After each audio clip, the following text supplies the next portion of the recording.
I want to take this time to introduce to you the Indiana Fallen Heroes. These are the people who take this time to bring this traveling memorial around. If you see this trailer traveling down the interstate or the streets of Indiana, realize these are the people who are responsible for carrying and memorializing the fallen heroes from Indiana. These are who are inside this trailer, the fallen servicemen and women that protected our country. When you taking over the Indiana Fallen Heroes, how did you find out about the Indiana Fallen Heroes? Because you didn't, it wasn't originated by you, right? It's kind of, right. All right, so you gotta talk a little bit loud so we can make sure it's clear on the microphone here. It was founded by a gentleman by the name of Paul Schlotman through a Boone Grove Middle School, and the class was assigned to find an Indiana fallen hero that was killed after 9/11 during the War on Terror. Actually, it was based on the War on Terror. And so they did, and we carry these plaques today. They started off with about 139 or so plaques, the students did, and we currently are up to 273. Wow.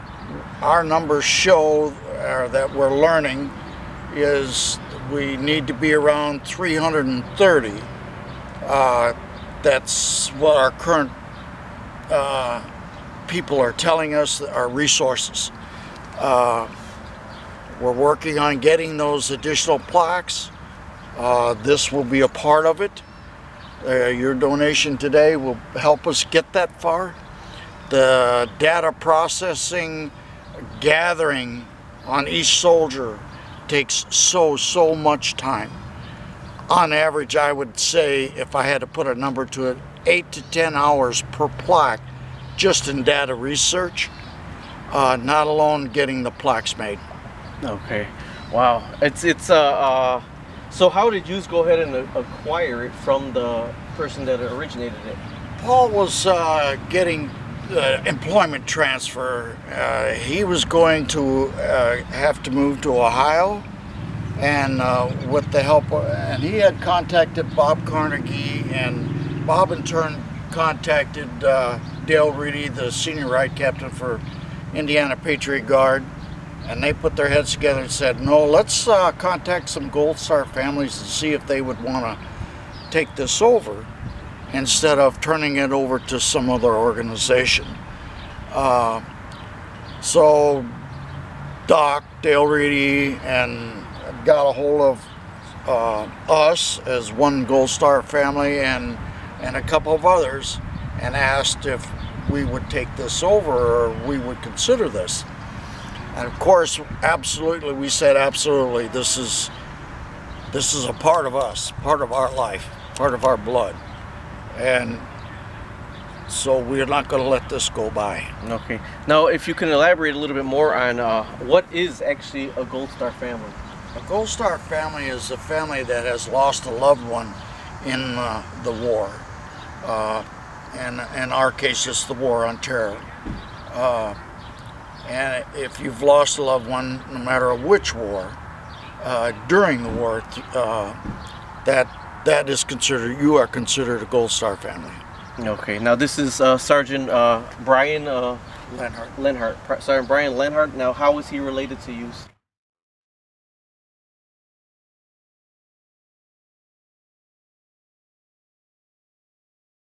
He's our nephew. He's your nephew. Yes, and that's how we got started.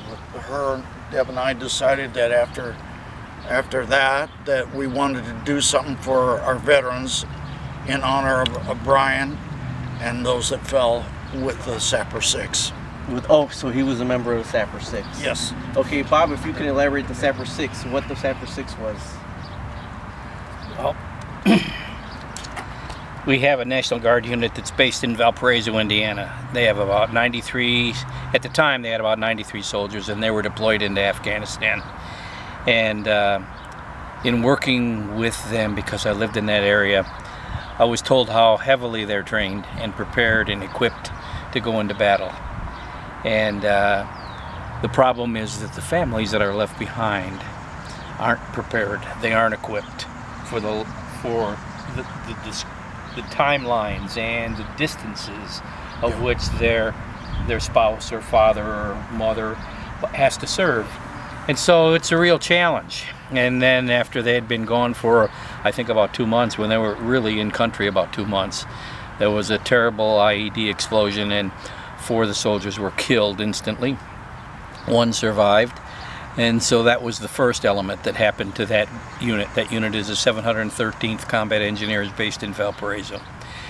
And then 6 months later, 2 more soldiers were caught in a firefight and an ambush, and 2 more died. So when they returned home, and it would have been October of 2012, there were 6 members light when they came home. And so in sitting around a desk one day in their unit, one of the families came in and said, we're mourned long enough, it's time to memorialize these soldiers that have passed. And one of the sergeants was sitting there, and they're combat engineers, and combat engineers are called sappers. And he just looked up and he said, I think we should call this event the Sapper 6. And it was such a natural name, and a guy who named it was caught in that firefight with the 2 soldiers that died, and he's the one that radioed in for help to come in, and choppers came in to eradicate the issues that they had. And it means so much to the guys that serve that it's when you see them get together,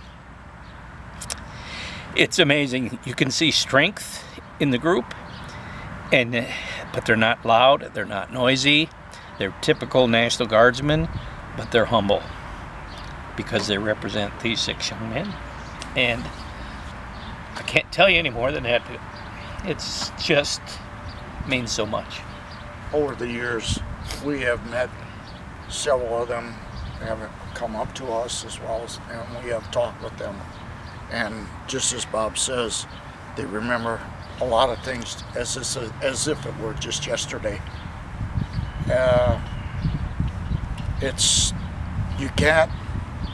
It's hard to put in words. It's something that you never forget, and you absolutely cannot forget those that have fallen. The moment you do, that's when they actually die their second death. As long as we can say their names aloud as many times as you can, that is how their memory is carried on. That's how not only their memory, but that's how we as American citizens can honor them. And not just the Sapper 6, but all veterans. That's what we as a unit of our own, that's what we stand for. And I think the thing that people forget, and you can't forget, when this group walks down a parade, it's an awe-inspiring image of 280 placards being carried. But behind each placard is a family. And so you take that image and multiply it 3, 4, 5, 10 times.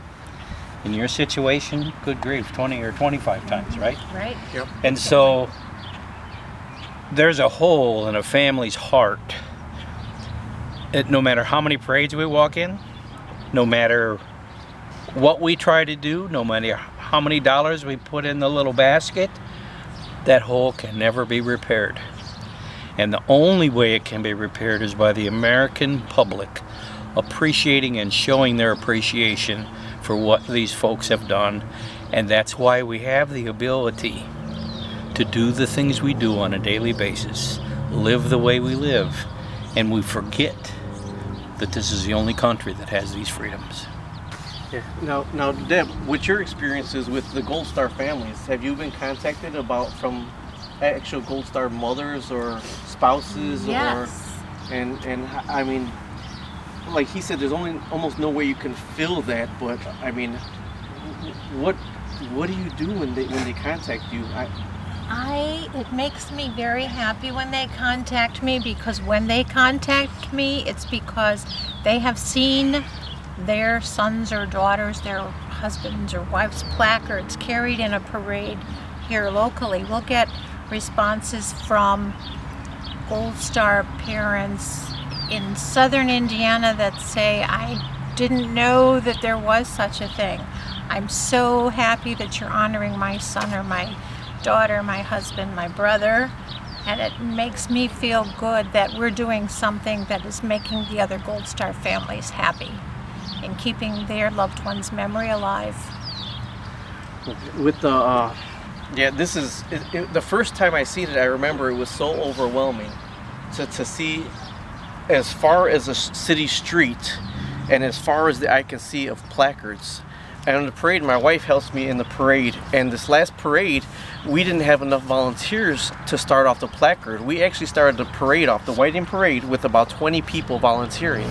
And I blasted social media, and what I got was, oh yeah, I didn't hear about it too late, or I didn't hear about it. Well, it's been about a month. So this is what the video is. We're trying to get out a lot more words, so we start the parade. Now, you got by the grandstand, and my wife took a look back, and she could not see the end of the parade because people were getting up, grabbing placards, grabbing and walking, and my wife broke down at that time.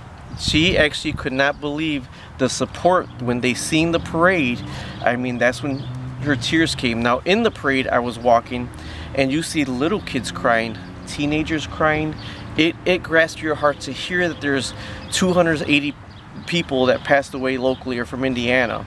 But when you visually see it, I mean, it grabs you. It really does. Now, with this, I would like for us to go ahead and look inside the vehicle. Now, this is what a lot of donations and the support, they don't realize. These people travel. How far do you travel in Indiana? How far will you go? How much placards do you have, like, from the furthest point in Indiana? What's the furthest placard you think you have? We've got them from Memphis, Indiana.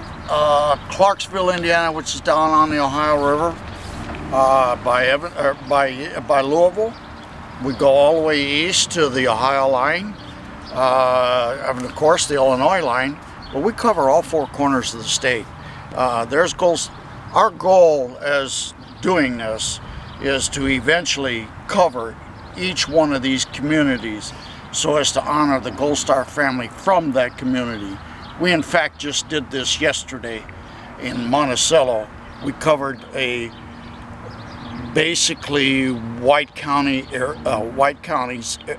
area, which includes Monticello, Delphi, Lafayette, parts of Lafayette. I can't remember all the people that we talked to. A lot of the families. One lady said she happened to be just driving by the display yesterday and saw this, and she wanted to stop to see what it was. And when she got out of her vehicle to walk up to see, the first placard she saw was her nephew. Oh, wow. And she could no longer hold it together. She came directly over to me and thanked me for what we were doing. And this is quite an honor, believe me. This is what our personal goal is to do, is to make sure that these families get the... that they know that their loved one is not going to be forgotten. And Paul, maybe you want to mention what happened in Indianapolis this year, because I think it's a fantastic thing. Yes. Yes. We were invited to this year, early spring in May. In fact, our first outing was at the Indianapolis 500 mini marathon, and what they did for us is the runners tour the track during their marathon. So that's the 500 track, right? That's the 500 Speedway, correct.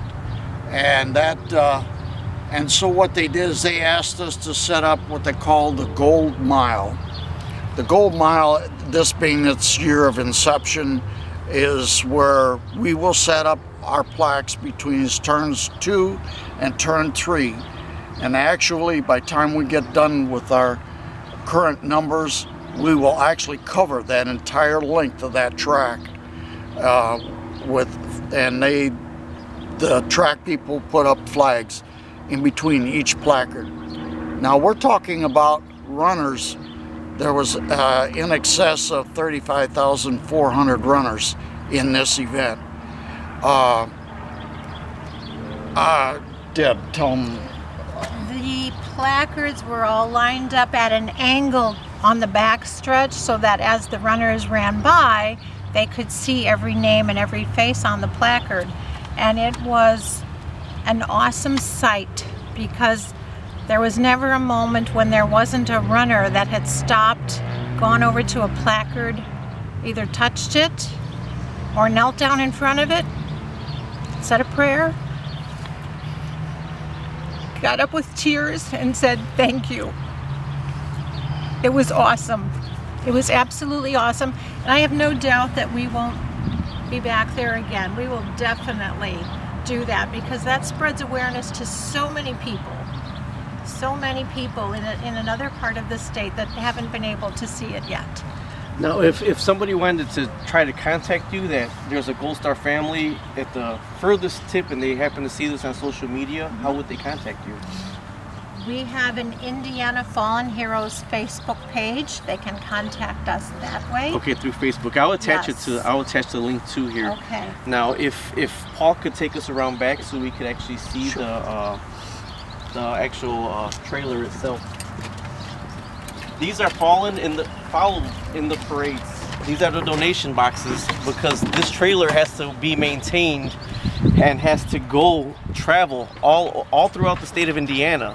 So when the donations box come, they go to completely maintain, do the research for the new fallen soldiers that are here, and maintain this trailer and fuel this big rig up. And a lot of times the Indiana Patriot Guard will escort this trailer wherever it needs to go. So these right here are what the placards look like. Mr. John Cerrone, U.S. Army Major from the 310th, died on April 8th, 2018. Now these get printed up, but the research has to go into it. So,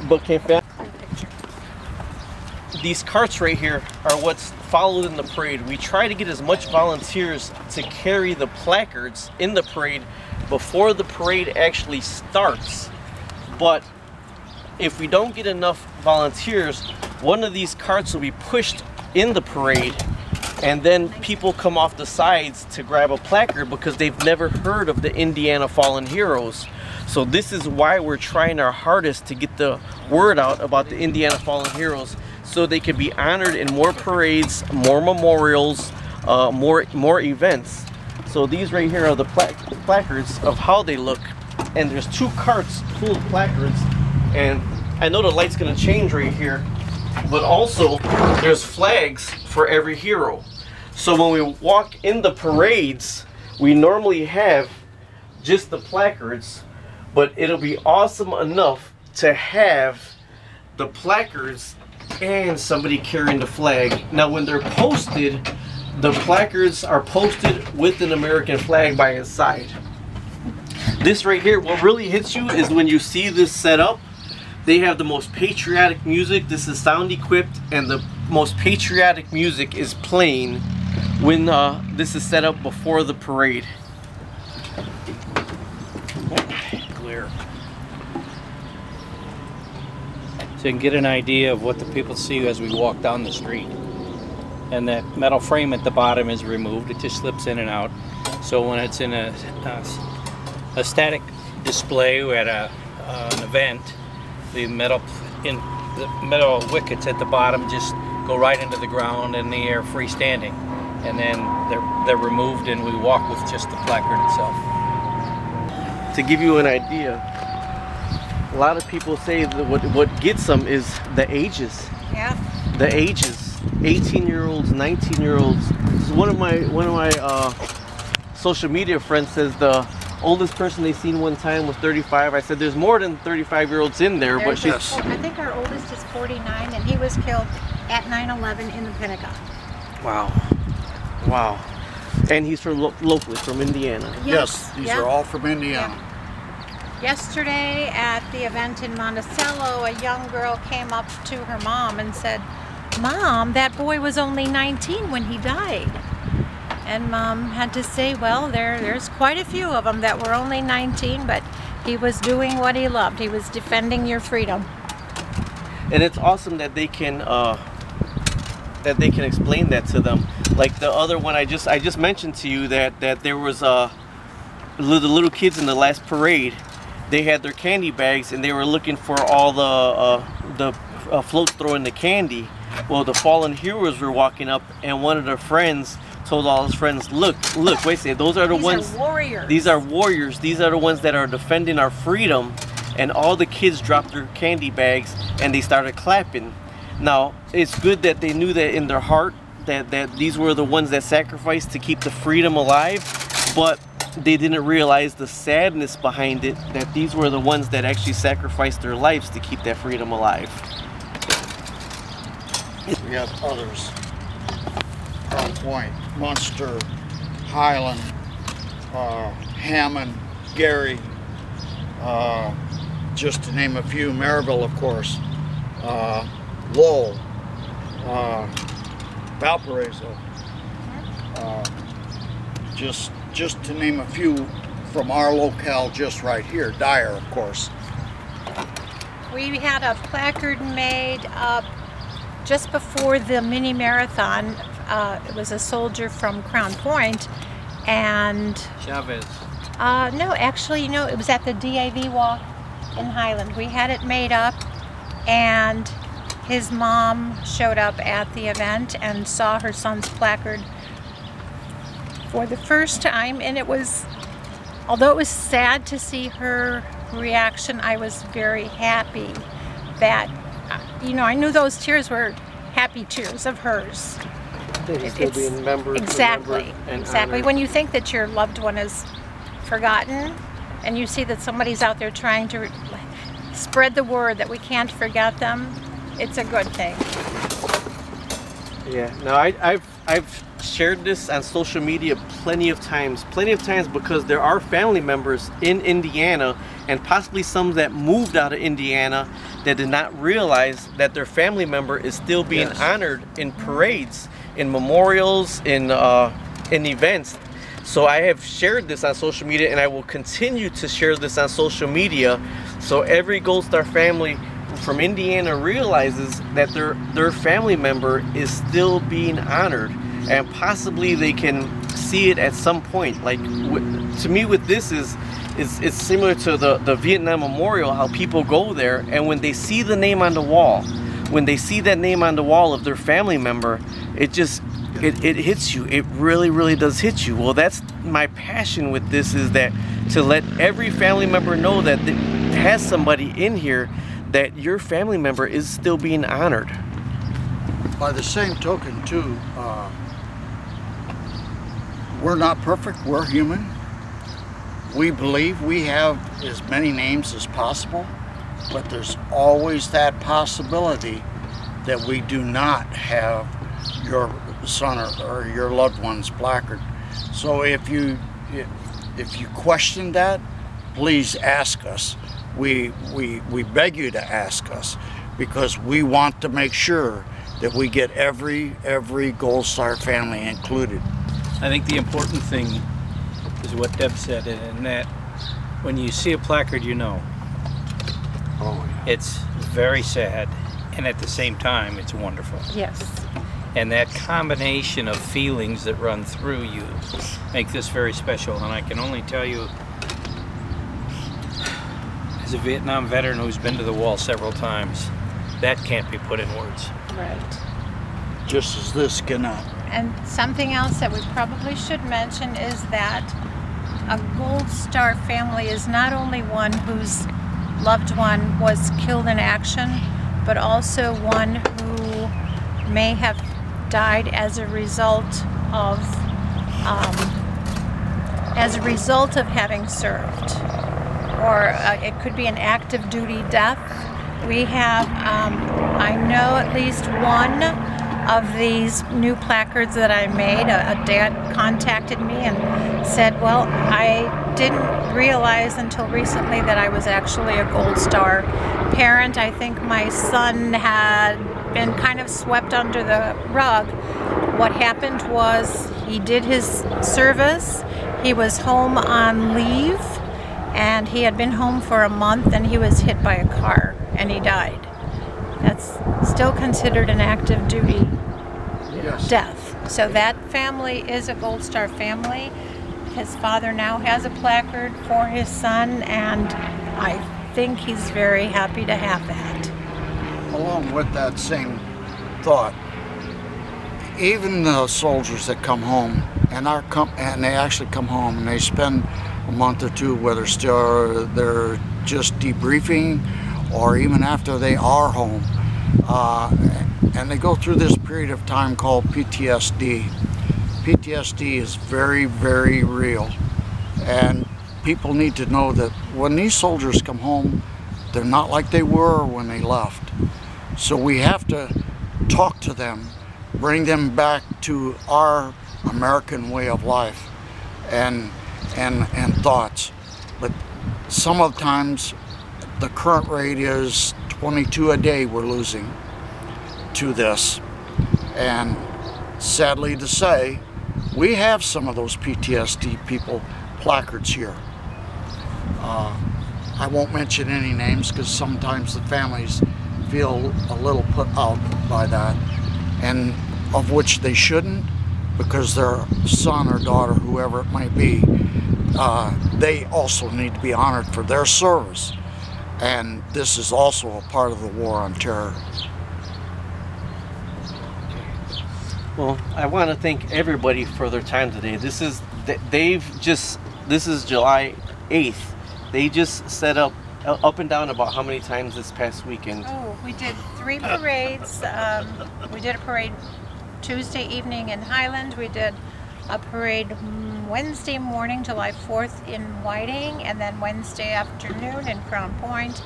Yesterday on the 7th, we did a display at an event to honor veterans in Monticello. Next Saturday we'll be at Villa Vista Golf Course in Greenwood, Indiana, because one of the people who was running the mini marathon in Indianapolis happened to see the placards and invited us to the golf course to set up the placards there. So we're going to find even more people that haven't yet seen them, and hopefully the word will spread like wildfire. Well, I believe, I know you've captured Whiting, Indiana. I know you've captured Whiting, Indiana because social media buzz was unreal about that. It's sad to say that it stole the parade, but it's was so hard. People weren't expecting that. No. People were not expecting to see these placards walking down the street. That's what we realized. You know, and the emotions were unreal.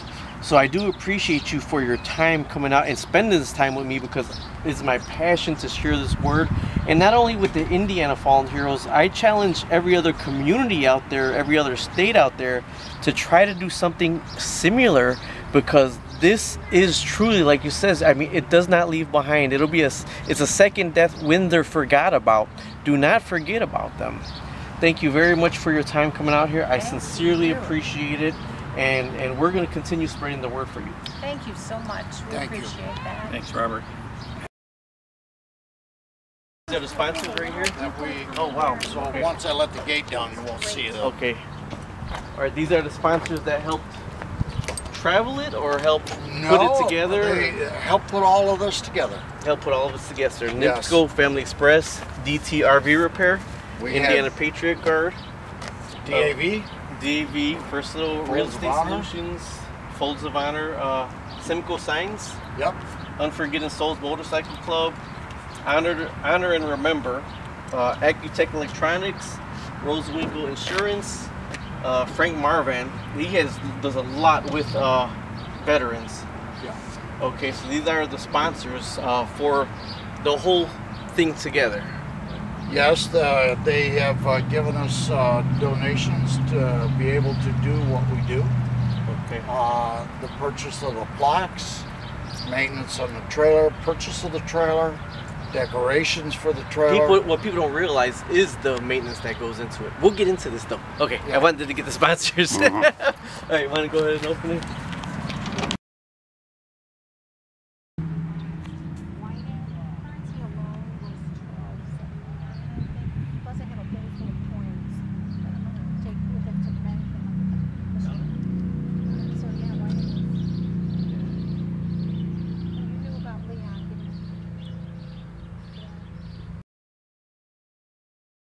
How you doing? Rob here, Trev2323. For that's on YouTube.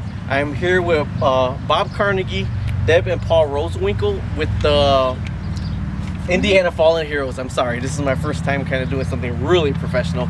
But you want to do it again? No, that's fine. I always ad-lib everything. Okay.